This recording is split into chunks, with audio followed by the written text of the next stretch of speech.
and your take on what it does. But I first wanted to go to this Business Week article.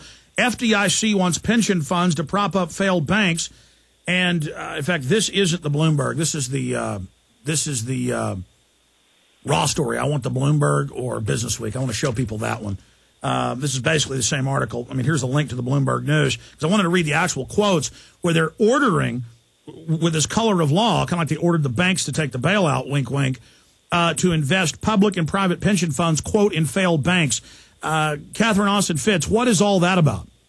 Well, we have seen the pension funds over the last 10 to 20 years come under significant pressure to invest in a variety of things which have left the pension funds in real trouble. So we have the pension funds. The pension fund, the American pension funds, were the key vehicle used to finance the housing bubble, and have gotten, left holding the bag. And so it is incredibly important, Alex, that pension funds have the legal protection and authority to finance, what is the right thing to do. And if there's one reform that needs to happen, it's a real investigation of why do the pension funds keep doing, the scams, and how do you stop that? Because it's left, we now have state and local governments and companies having to come up with new big pension fund payments because there's been too much political interference. You've heard me tell the story where the president of the largest pension fund in the country, Cal Pers, said to me in 1997 when I was trying to interest him in refinancing American communities, he said, it's too late. You don't understand. They've given up on the country. They're moving all the money out starting in the fall.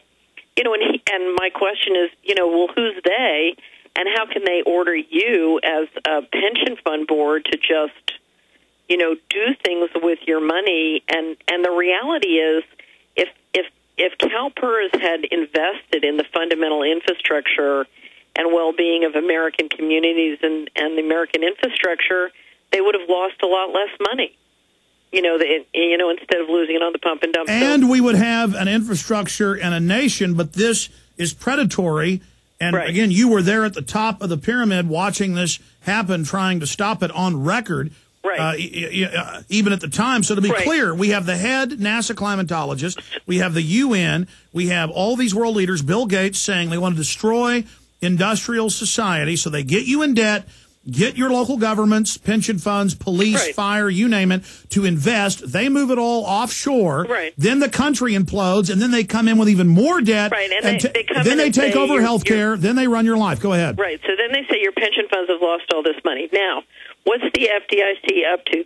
The last person who should be telling the pension funds what they should invest in is the FDIC. Now, I say that, and Alex, what you need to know is, the patterns appear that lots of small banks are being targeted in a way that's ending up providing subsidy to the people who pick them up. In other words, we have a double standard in enforcement by the banking regulators, so the big banks who've been doing all the improper things get bailed out, and the small banks who've been well managed are getting targeted and taken over in a way that subsidizes the big banks.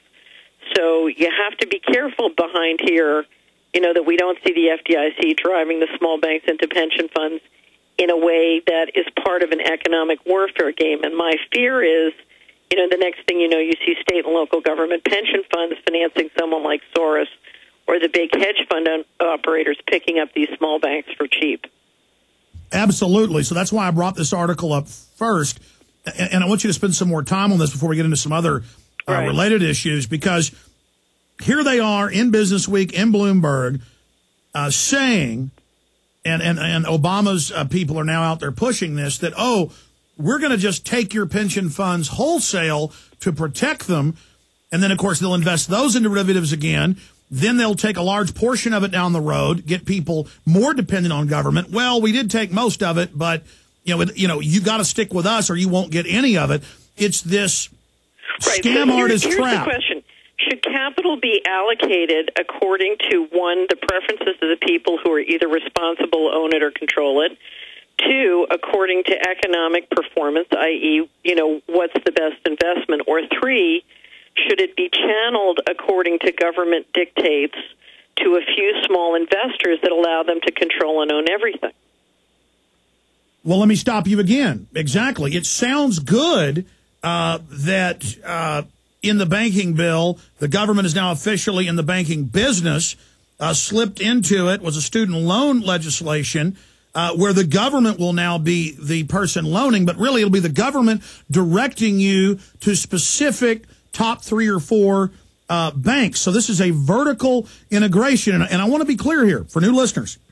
The government controls the regulators. They can arrest or set up or shut down or sanction any pension fund manager that doesn't do what they're told. And here they are in Bloomberg openly telling the federal government, run by private banks at the top, telling the pension fund controllers, you will invest with us, quote, in failed banks. So this is the government completely taking over society. Break down how serious this is. It's the Soviet Union.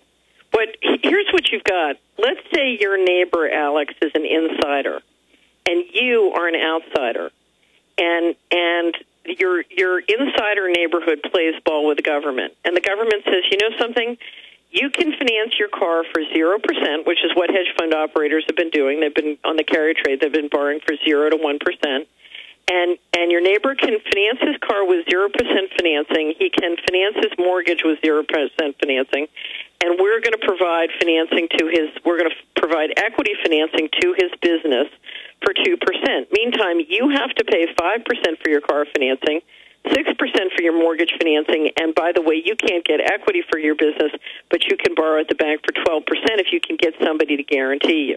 Okay, now, how long is it going to take before your neighbor has, a much bigger car, a much bigger house, and has bought your business, that went bankrupt? And if you we're talking about controlling through the back door by controlling the cost of capital, and certain players get a very low or even free or negative cost of capital. So I'm a bank every time I lose. I'm a big bank every time I lose money. You just replenish what I lost. Whereas the rest of us have real risk, and we have to pay a much higher cost of capital than we would if we could just, if there was a real market. And if you won't sell your business to them, they put in the green economy, which is run by government. They will selectively force you to sell your business, or they will shut you down. Well, there's thousands of ways it happens, but there's a double standard in terms of regulatory enforcement. So, for example, I used to have a broker-dealer that was a small company, and before I'd worked on Wall Street, and if you look at the enforcement costs and time that we spent as a small business, it was significantly greater. But there are double standards. Now, let me describe behind this what one of the legitimate problems is. We have a real problem in that right now the financial markets have 2 goals. The goal you're taught in business school is the goal of the financial markets is to allocate capital to the most efficient players. And so, some companies are efficient and they make money, and so they attract you buy their stock as opposed to the big bank that has a derivative mess and goes bankrupt, right? So one is the allocation of capital. The other, increasingly, Alex, is geopolitical economic warfare. We've gone from a planet where wars occur with bombs to where wars occur with derivative bombs. And you're literally seeing a geopolitical competition between the Chinese, the Russians, and populations around the globe for resources through the capital markets. And so the national security goals of manipulating the futures market or the price of oil or the price of gold have literally overtaken the goal of using the markets for whatever. And part of what you're seeing with all the goal of the capital controls is literally, if you're the government, you can't afford for people to be making a free market.